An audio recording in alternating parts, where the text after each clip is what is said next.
And now it is time to introduce today's speaker. Today we have a two speaker who will talk about the gender today. And our first speaker is Kris Roppelt, and she's an experienced intercultural communication consultant with over 10 years of global business expertise.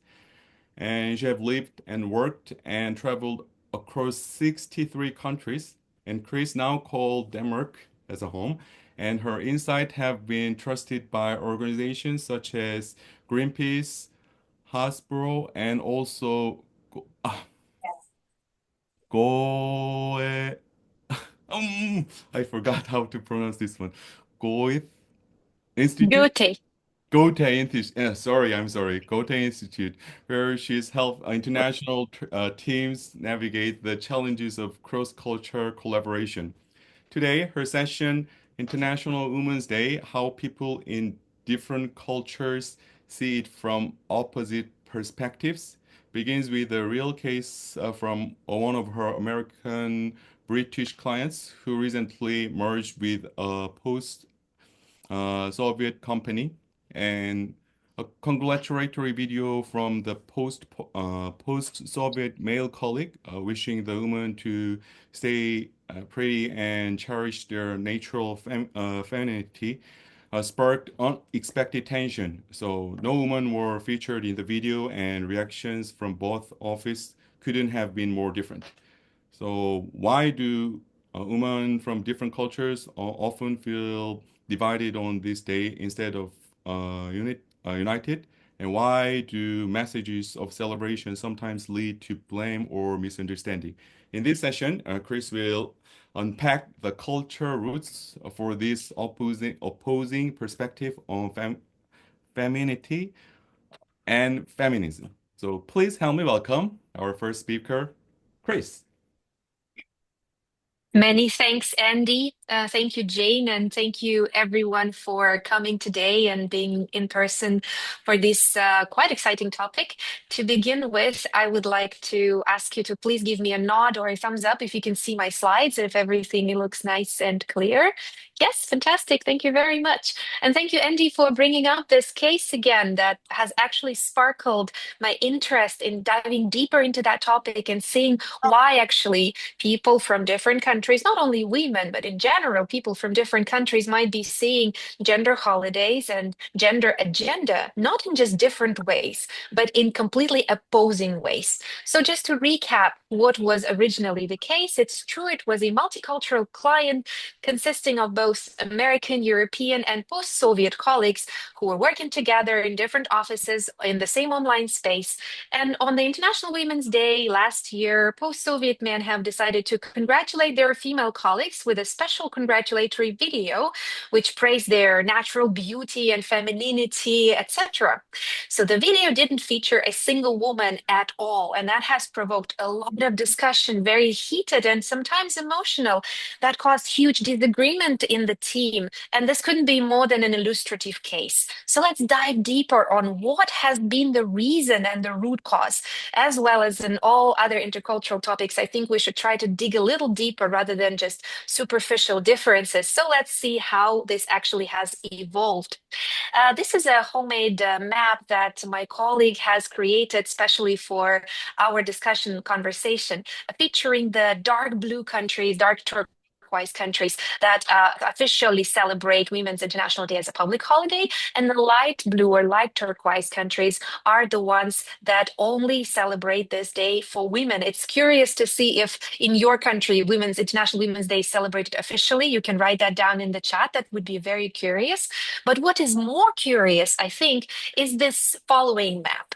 This is the map that couldn't be unfortunately confirmed by harsh statistics or some proper numbers, but it's mostly the conventional experience gathered that we have put in the map.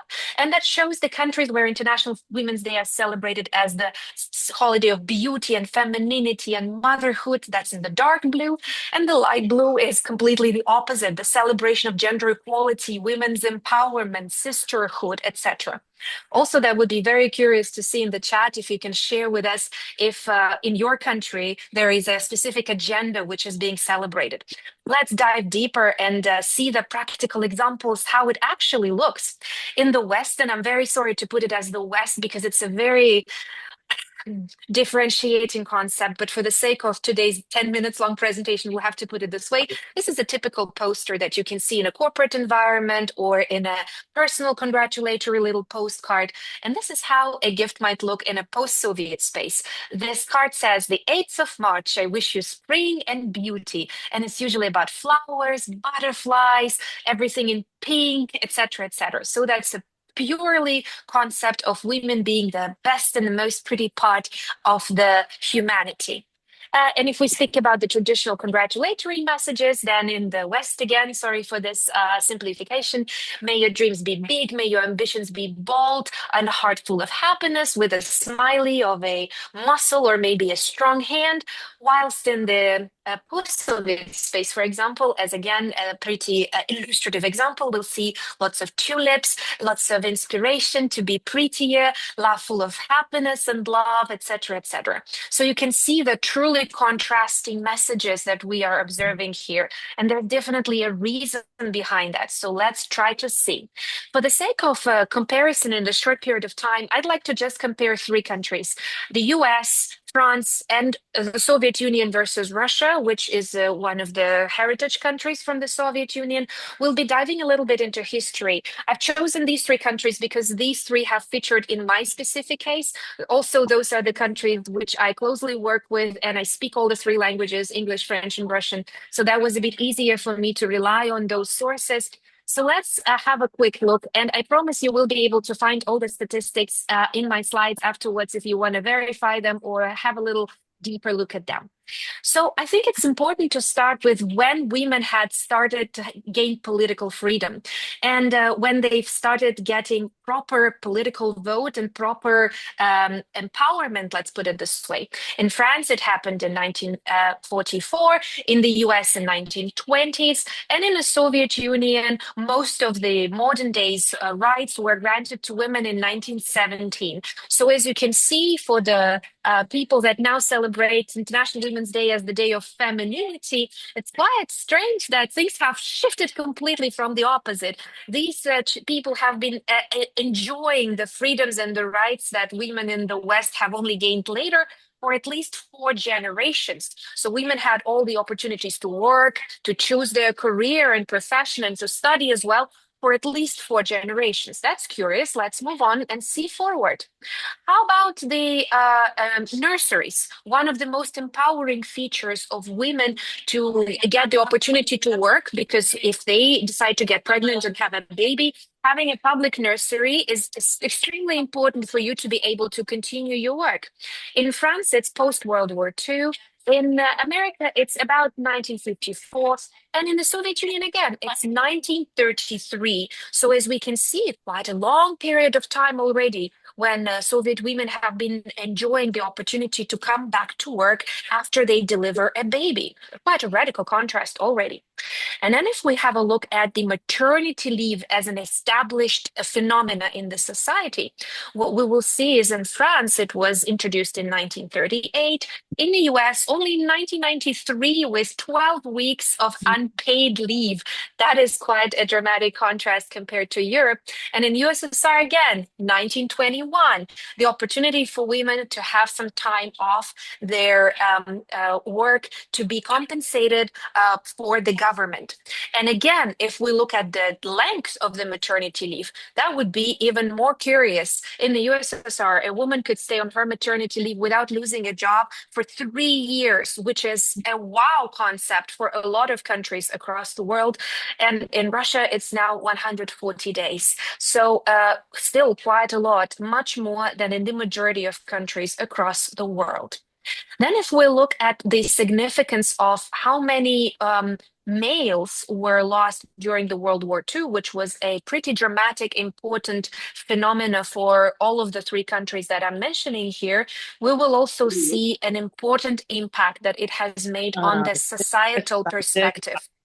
International So Women's I think somebody is trying to intervene and also stick together with me. Let's make sure that we are muted, and I will continue. So, as I mentioned, the number of casualties, unfortunately, cannot be divided into gender by gender. So, the available statistics cannot tell us how many women and how many males died. But if we consider the military deaths only, then we may assume more fairly that it's about the male population rather than if we talk about the civilians. So to be more approximate here, we'll see that in the US, it's about 1.3% of population in terms of the um, military deaths. In France, it was about 0.5 population. And in the Soviet Union, it was about 5.8. So about approximately 10 million people. Why I'm raising this point, and you might be surprised, like, how is this connected? You can see how many males were extracted from the labor force and how many females had to take over their place and had to work in the traditionally male industries to replace them, starting from peasantry and working on the land and growing vegetables to working in the mines, actually. So it's been traditionally for generations, at least for 3 generations. I do remember the same stories being told by my grandmother, for example, how a lot of females had to take this traditional male jobs, and it wasn't by choice, it was by necessity because the economy and the society has demanded that. And again, if you compare the found an interesting statistics here, you can also click on all the sources. You'll see how a lot of women have been actually taken typically male jobs as well in the USSR compared to the US. So the US is blue here, and the USSR is in red. So you can see in pretty much all sectors, female engagement in work has been much higher throughout this specific exampled period of time in the 1970s and the 1980s, which means that, again, traditionally, while still in the 1950s and the 1960s, a lot of Americans were traditional housewives, without a job, without maybe sometimes even without an education. A lot of Soviet women were engaged in education, engaged in economy, which also implied, of course, a lot of extra responsibilities, not just working, but also taking care of their home duties, which I'll talk about in a second. So I do want to say a few words about this gender statistics and the so-called second shift. And I'm pretty sure that a lot of you are familiar with this term of the second shift, but I do want to specify this for those who maybe are new to the topic. So the second shift is about an unpaid work that usually a woman does at home, for laundry, for taking care of children, for cooking, which is traditionally seen as a female part of activity at home. So let's compare a few things here, will also give us a bit of an insight. So as for 2023, the paternity leave, I think, is one of the most striking evidence of how a workload can be divided between men and women. In France, it's about 71% of fathers taking a paternity leave. I just give you a moment to analyze this number because it's so huge, right? Of all the people who are having the availability to do so. In the US, of course, with a little different legislation and a little bit different history, it's about 32%. Whilst in Russia, it's only 2.5. Right. So you can imagine what a burden it is for a woman to do a double and a triple shift in this sense. And then about the unpaid work, I think this is one of the most striking slides here. In France, it's about 3.6 hours daily. Of course, the statistics can sometimes be a bit too average, but still we have to rely on something, right? In the US, it's about 3.7 hours a day, and in Russia currently it's about 6 hours a day. So considering all of this that I've just shared with you in this brief flash mode, and I'll be rolling on to conclusions now, I do want to ask you to share in the chat one of the statistics that I've just shared with you you found most astonishing. And if maybe you can please share that in the chat, that would be lovely. We'll just take about 1 minute on that, and soon we'll be proceeding to discussion, because it's really curious for me to see which of these points you found the most striking, you found the most unexpected. So something that has provoked your interest, something that you didn't know or didn't think about, which has shaped your perspective. So I'll just wait for 20, 30 seconds to see your responses in the chat. And we'll be moving forward to some of the conclusions. But I'm sure even this statistics has already provided some insights into the background. Yes, man. Yeah. Mhm. Yeah, and that the subsequent need for women to take over these jobs. And it's actually been so bad that even in the Soviet Union, there was this period of time when and then still there is still a list of jobs that females cannot take officially because there were a lot of heavy jobs connected to machinery and lots of other heavy physical labor that has impacted their ability to later give birth to children. So the government had to make a decree about prohibiting certain jobs for women. And this list of jobs is still in place in modern time in Russia. Casualty members is astonishing, right? Okay. I'm afraid we'll need to move on to conclusions. I'm still looking forward to reading your answers in the chat, but I would like to just make two conclusions for you here. First and foremost, I think it's really important to keep historical context in place because it played such a huge role for all of us, starting from the time when the first generation has gained their political rights to this historical context of male casualties. What some women have been enjoying as rights and freedoms for generations, and sometimes they see it as something given and something that they don't need to even think of, still feels quite fresh and fragile for the other nations who have not been experiencing a lot of such freedoms for many generations and for a long period of time.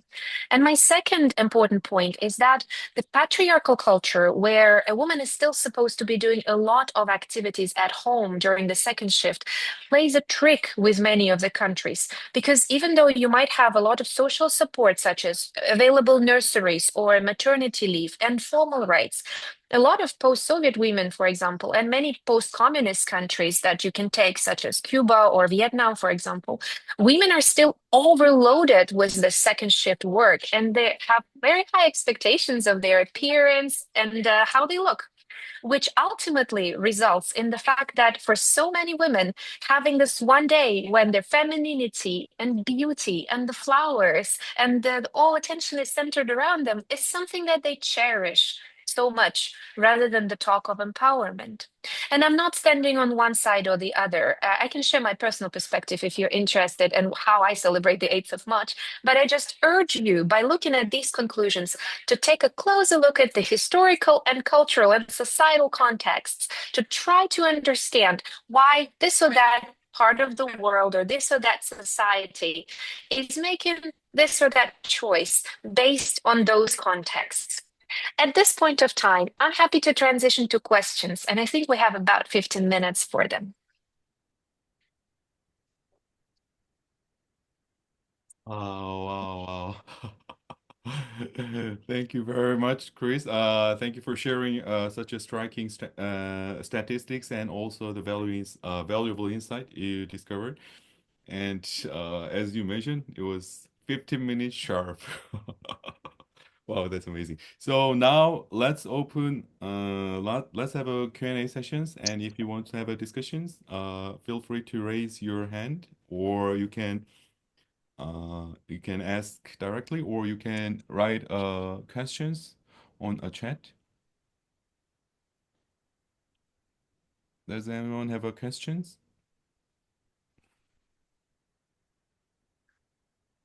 I have a comment based on what was shared, and thank you for the presentation. It was really lovely. I'm not sure if I'm audible. Yeah, we All can is hear good. you. Yeah, we can hear you. Okay, so as an Indian woman living in Poland, and with all the statistics that you all shared between the differences in Western and Soviet Union, so I think Poland is more closer to the Russian way of culture. And it makes me see that as a single woman who is very driven, ambitious, it would be very difficult for me to find a ambitious, driven gentleman as a partner. And it makes me think, should I change my country if I would actually like to have a partner? Because I think the Soviet countries, maybe in a average way, men are more patriarchal and they do prefer the women to be, more flower thinking.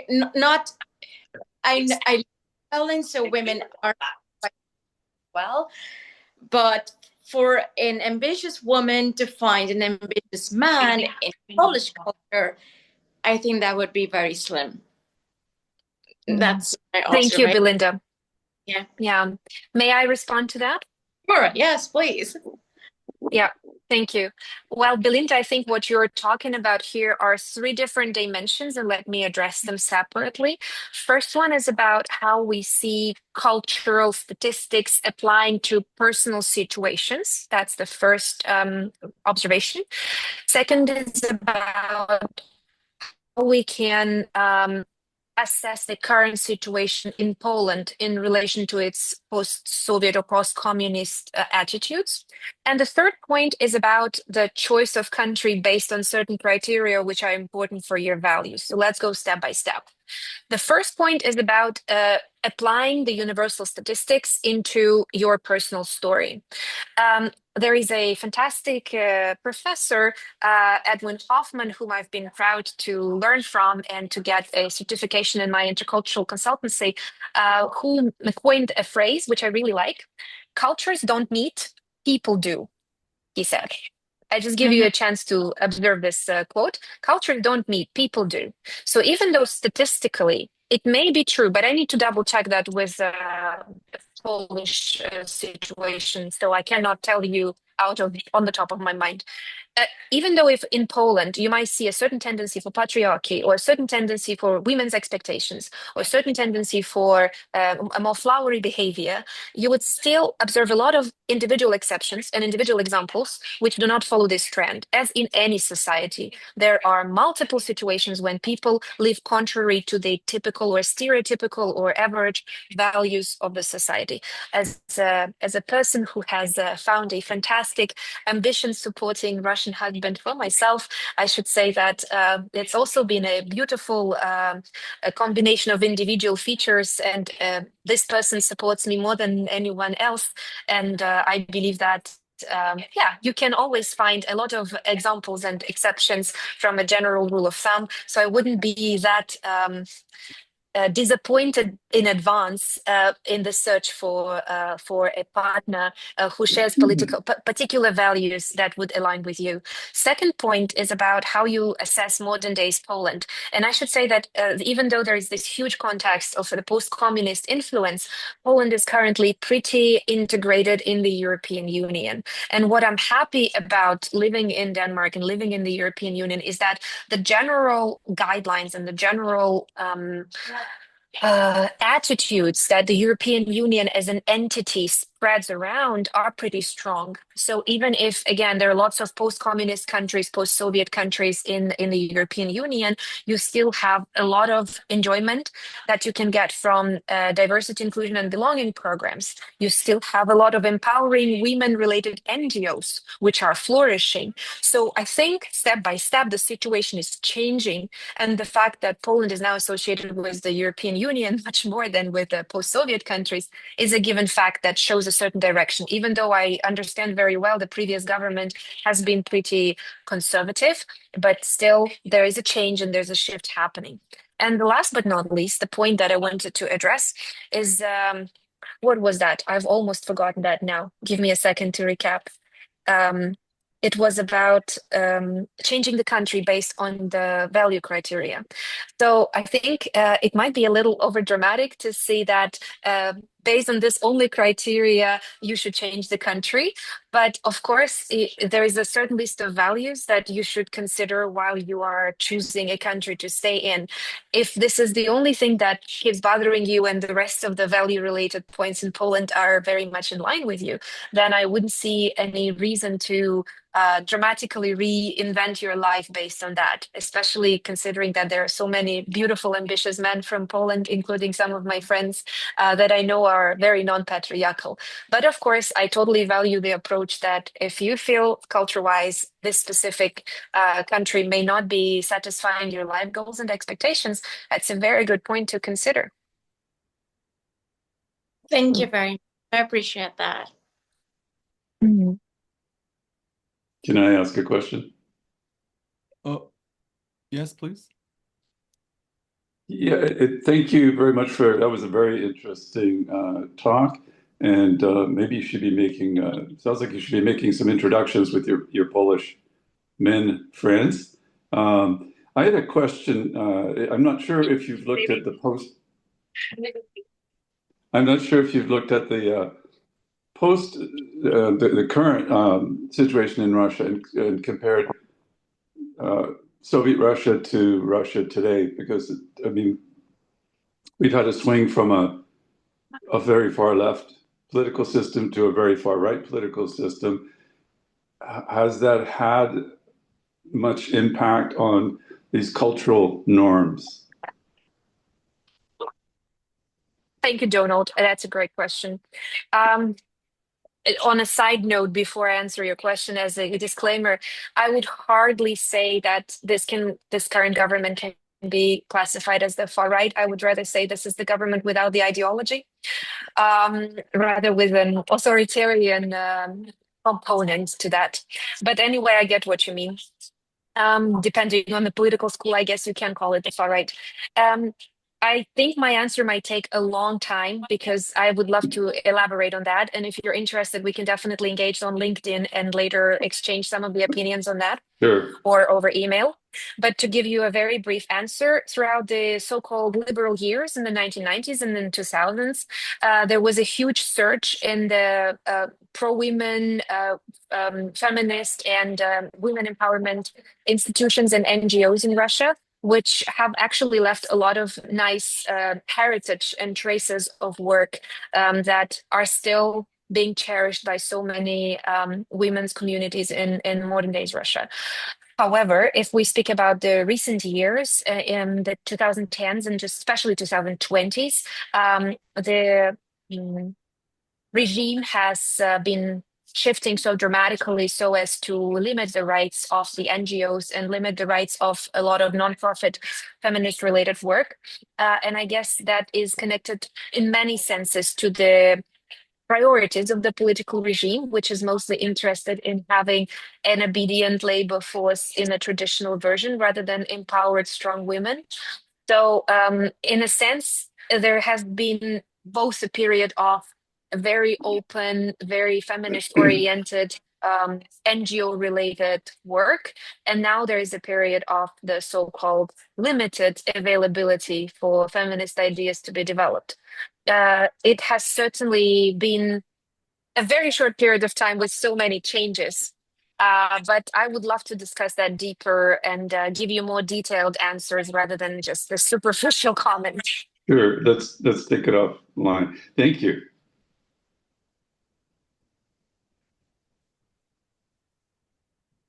Thank you. And any more questions from the audience?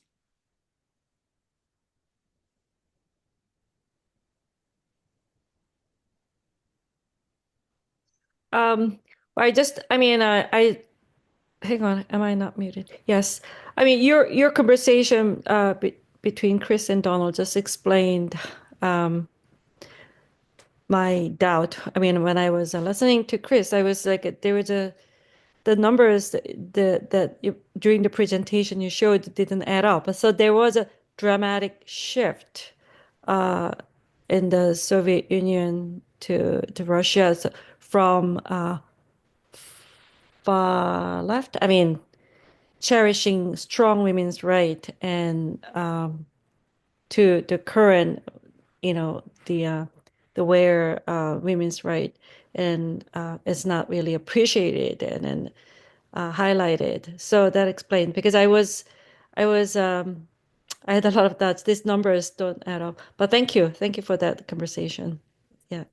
Sophie, let me just add a few things. I should say that starting from the 1930s, the second shift has been adding up pretty dramatically, and there's already been a pretty much superficial respect for female rights in the Soviet Union, even though they were much welcomed to join the labor force and compensated for the lack of males labor force in the 1940s and subsequently. The whole transition has actually started in the 1930s and in the 1940s. So I should say it might look like it's been the whole conversation of empowerment, but in reality, you can hardly ever say so. Apart with the exception of this 1990s and the 2000s, where a lot of work has been done to promote feminism and opportunities for women and equal rights, I should say it's pretty much always been a bit of a controversial story, if that makes sense, Sophie. Oh, I see. Yeah, so those numbers are superficial, almost, and because they did not, so actually, almost for the convenience of bringing women's labor to the Exactly, to work. community. Yeah, Yeah, to work. Yeah. exactly. Okay, got it. Absolutely. Got it. Because Thank I you was for your wondering- question. Yes, yeah. Thank you. Yeah. I do want to say I saw a comment in the chat that I would be delighted to share the presentation with you if you message me on LinkedIn so that you can double check all the sources, verify it all yourself. Some of the sources are in French, some of the sources might be in Russian, but you can obviously benefit from the automatic translation if you wish, and click through most of them and find them quite reliable because those are international statistics, mostly based on UNDP or other UN resources. So feel free to reach out to me using the QR code or the link in the chat. And I will also just leave the rest of my contacts and a few points about myself and my background for your convenience in the same presentation. If you want to reach out and later contact me for any particular reason, that be intercultural consultancy or a consultation or a workshop, for example, for your mixed intercultural